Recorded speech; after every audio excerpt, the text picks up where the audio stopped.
Hello student, my name is Manish. आज मैं लेकर आया हूँ एमपी बोर्ड कक्षा 12वीं विषय जीव विज्ञान प्रश्न बैंक के प्रश्नों का उत्तर लेकर आया हूँ। अध्याय 2 पुष्पी पादपों में जनन सेक्सुअल रिप्रोडक्शन इन प्लांट का सॉल्यूशन लेकर आया हूँ। चैप्टर नंबर 2 है। स्टूडेंट को वीडियो अच्छा लगे तो लाइक करें, शेयर करें और YouTube चैनल को सब्सक्राइब कर लो। बेल आइकॉन के बटन को प्रेस कर दीजिए ताकि स्टूडेंट को नोटिफिकेशन मिलने में कोई समस्या ना हो। आज बात करूंगा मैं पुष्पी पादपों में जनन अध्याय 2। इसके अंतर्गत जो टॉपिक है बहुविकल्पी प्रश्न, खाली स्थान, एक शब्द में उत्तर दीजिए, अति लघु उत्तरीय प्रश्न 2 अंक वाले, लघु उत्तरीय प्रश्न 3 अंक वाले और दीर्घ उत्तरीय प्रश्न 5 अंक वाले प्रश्नों के बारे में बात करेंगे। सबसे पहले देखेंगे बहुविकल्पी प्रश्न, मल्टीपल चॉइस क्वेश्चन। पहला क्वेश्चन है निषेचन क्रिया है। ऑप्शन है 1 नर युग्मक का अंडाणु से संयोजन, परागकणों का परागकोश से वर्तिकाग्र पर स्थानांतरण, नर युग्मकों का ध्रुवीय केंद्रकों से संयोजन, बीजांड से बीज का निर्माण। तो इसका सही उत्तर क्या होगा? निषेचन की जो क्रिया होती है एक नर युग्मक का अंडाणु से संयोजन होता है। दूसरा प्रश्न, आवर्त बीजियों में मादा युग्मोद्भिद होता है। गुरु बीजाणु मातृकोशिका बीजांड काय, भ्रूणकोश बीजांड। आवर्त बीजियों में मादा युग्मोद्भिद होता है। Answer tell me. स्टूडेंट जरूर बताएं, अगर इनको पता है तो कमेंट बॉक्स में सजेस्ट करें इन सब का आंसर। तो इसका आंसर होगा भ्रूणकोश। भ्रूणकोश आवर्त बीजियों में मादा युग्मोद्भिद होता है।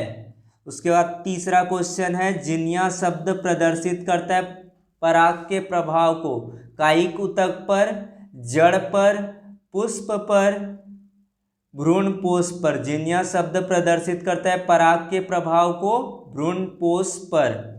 अगला प्रश्न है यदि पुष्पी पादप में गुणसूत्रों की द्विगुणित संख्या 12 होती है तब 6 गुणसूत्र उपस्थित होंगे बीजपत्री कोशिकाओं में, भ्रूणपोष कोशिकाओं में, सहायक कोशिकाओं में, पर्ण कोशिकाओं में।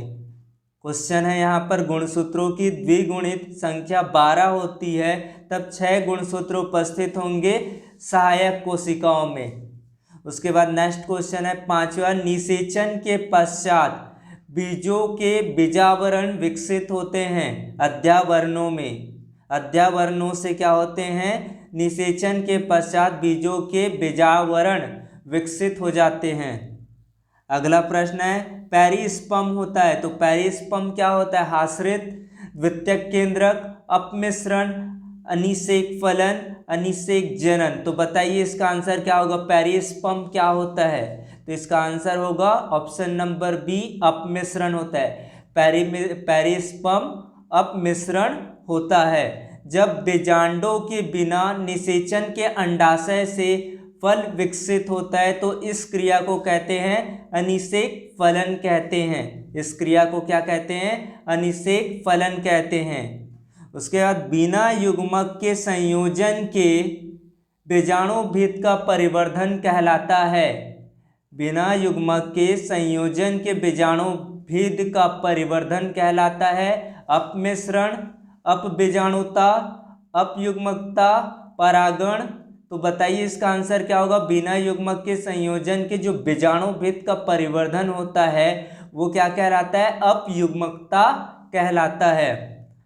पुष्पी पादपों में नर युग्मक पाए जाते हैं परागकण में, पुंकेसर में, बीजांड में, उपयुक्त सभी में। पुष्पी पादपों में जो नर युग्मक होते हैं वो पाए जाते हैं, यानी कि मेल जाइगोट पाए जाते हैं परागकण में। कहाँ पर पाए जाते हैं? परागकण में। पुष्पी पादपों में नर युग्मक पाए जाते हैं परागकण में। निभाग पाया जाता है, डिवीजन होता है आपका भ्रूणकोश में, बीजांड में, परागनली में, उपयुक्त सभी में। तो निभाग कहाँ पर पाया जाता है? आपका बीजांड में।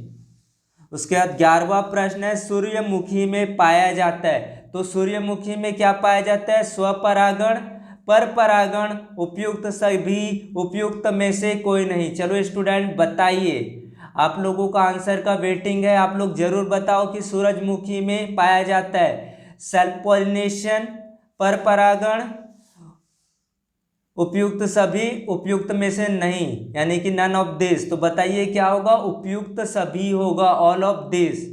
दोहरा निषेचन प्रक्रिया त्रिगुण संयोजन की खोज किया था नवासिन ने, ल्यूवेनहॉक ने, स्ट्रॉसबर्गर ने, हॉफनिस्टर ने। चलिए बताइए, आपके इंतजार है आपके आंसर का। तो बताइए इसका आंसर क्या होगा। त्रिगुण संयोजन की खोज की थी नवासिन ने। आप टेलीग्राम चैनल के लिंक यहाँ पर भी दिख रहा है https/tme/mpc @ यानी कि .md94 इस लिंक पर जाकर इसके पीडीएफ को डाउनलोड कर सकते हैं। अगला टॉपिक है रिक्त स्थानों की पूर्ति कीजिए, फिल इन द ब्लैंक्स। बीज में भ्रूणपोष का प्रमुख कार्य खालिस्तान का संग्रहण होता है। बीज में भ्रूणपोष का जो मेन फंक्शन होता है वो किसका संग्रहण करना होता है, भोज्य पदार्थों का।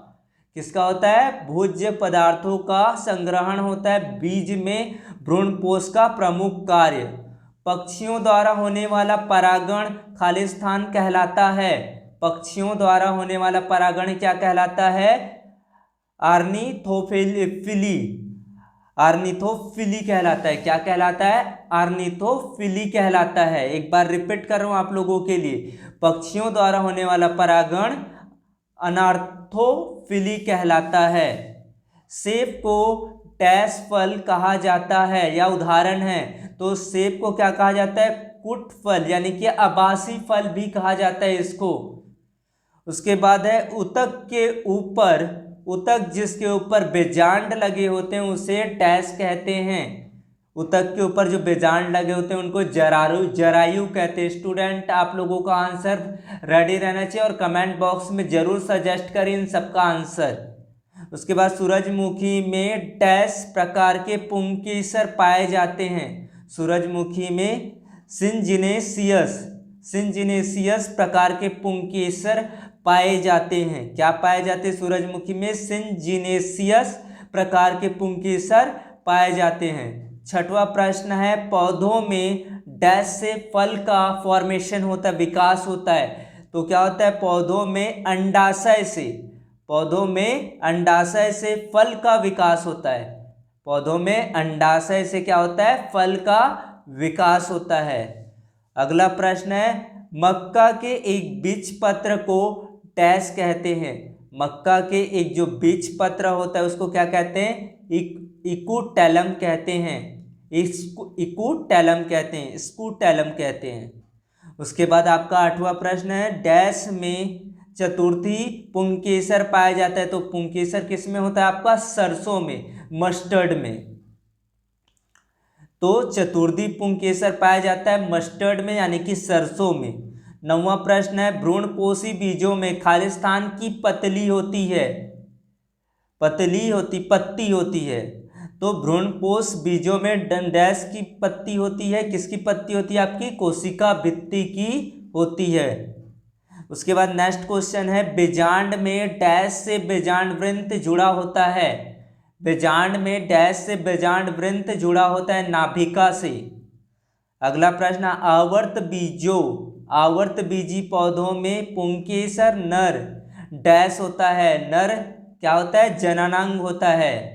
टाइफा में डैश परागण पाया जाता है। तो टाइफा में कॉम्प्लेक्स यानी कि संयुक्त परागण पाया जाता है। टाइफा में संयुक्त परागण पाया जाता है। साल्विया में डैश परागण होता है। साल्विया में डैश परागण होता है। Student tell me answer in comment box.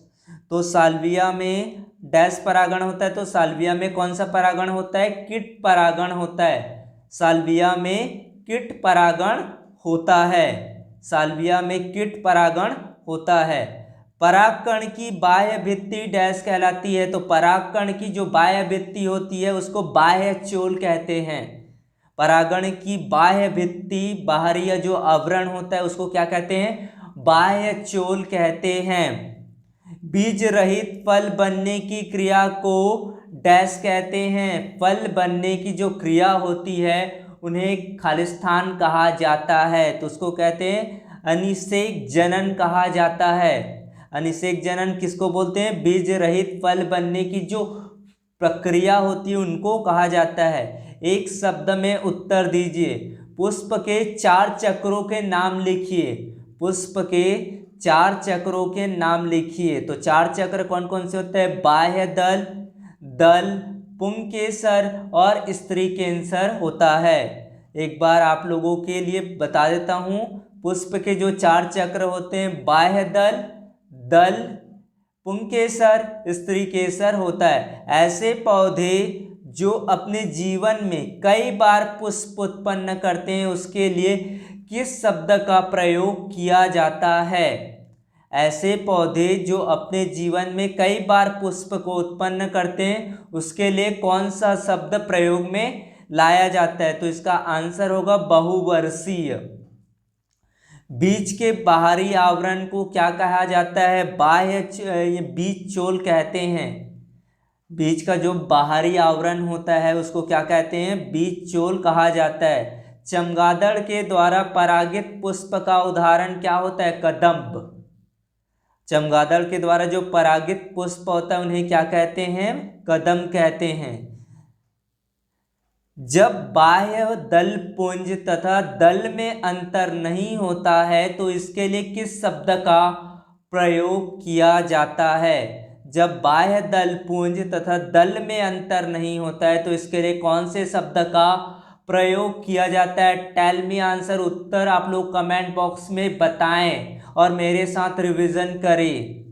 तो बताइए इसका आंसर क्या होगा? जब बाह्य दल पुंज तथा दल में अंतर नहीं होता है तो इसके लिए किस शब्द का उपयोग लाया जाता है? तो इसका लिए उत्तर में लाया जाता है, आपका आएगा दलाब। दलाब लाया जाता है जब पुंज और दल में अंतर नहीं होता है तब। चमगादड़ द्वारा संपन्न होने वाला परागण का नाम लिखिए। चमगादड़ द्वारा संपन्न होने वाले परागण कौन से होते हैं? चिरोप्टेरी होती है। नेक्स्ट क्वेश्चन है बच्चों आप लोगों के लिए, निषेचन के बिना फल बनने की क्रिया क्या कहलाती है? निषेचन के बिना फल बनने की जो प्रक्रिया होती है, फॉर्मेशन होता है, वो क्या कहलाता है? उसको क्या कहते हैं? अनिषेक फलन कहते हैं। उसको क्या कहते हैं? अनिषेक फलन कहा जाता है। उसके बाद आप लोगों का 8वां क्वेश्चन है, एक वाक्य में उत्तर दीजिएगा। अनिषेक जनन द्वारा किस प्रकार के फल बनते हैं? अनिषेक जनन द्वारा किस प्रकार के फल बनते हैं? तो सीड रहित यानी कि आपका बीज रहित फल का निर्माण होता है। अनिषेक जनन द्वारा बीज रहित फल बनता है, निर्माण होता है। उसके बाद 9वां प्रश्न आप लोगों के लिए, पैराशूट विधि द्वारा प्रकीर्णन का एक उदाहरण दीजिए। पैराशूट विधि द्वारा प्रकीर्णन का एक उदाहरण दीजिए। तो पैराशूट द्वारा प्रकीर्णन का उदाहरण आप लोगों के लिए क्या है? ट्राइडेक्स है। तो आप लोगों को पता होना चाहिए सभी चीज़ों का आंसर। पैराशूट विधि द्वारा प्रकीर्णन का जो एग्जाम्पल होता है वो क्या होता है? ट्राइडेक्स होता है। तो बच्चों आप लोगों के लिए आज ऑब्जेक्टिव क्वेश्चन को समझा रहा हूँ। आप पूरे सॉल्यूशन को टेलीग्राम चैनल के माध्यम से जाकर देख सकते हैं। कोई अगर टेलीग्राम चैनल को एक्सेस करने में कोई प्रॉब्लम हो रही तो आप लोग कमेंट बॉक्स में बताएं। कोई हेल्प सपोर्ट चाहते हैं तो मुझे पर्सनली आप चैट कर सकते हैं, मुझे भी फॉलो कर सकते हैं आप टेलीग्राम चैनल पर। तब तक के लिए आप लोग अपनी एग्ज़ाम की तैयारी बेहतर करें। आपको कल अति लघु उत्तरीय प्रश्न, लघु उत्तरीय प्रश्न और दीर्घ उत्तरीय प्रश्न को अच्छे से एक्सप्लेन किया जाएगा ताकि आपका रिवीजन बेहतर से बेहतर हो सके।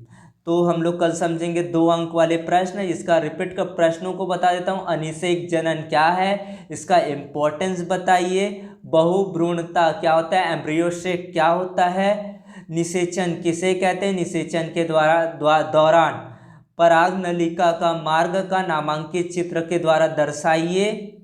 फिर आपका अगला क्वेश्चन है, परागकण भित्ति रचना में टैपेटम की भूमिका की व्याख्या कीजिए, उसको दर्शाइए। लघु बीजाणुधानी और गुरु बीजाणुधानी में अंतर स्पष्ट कीजिए। फिर हम लोग समझेंगे एक प्रारूपी आवर्त बीजी बीजांड के भागों का विवरण दिखाते हुए एक स्पष्ट साफ सुथरा नामांकित चित्र बनाइए।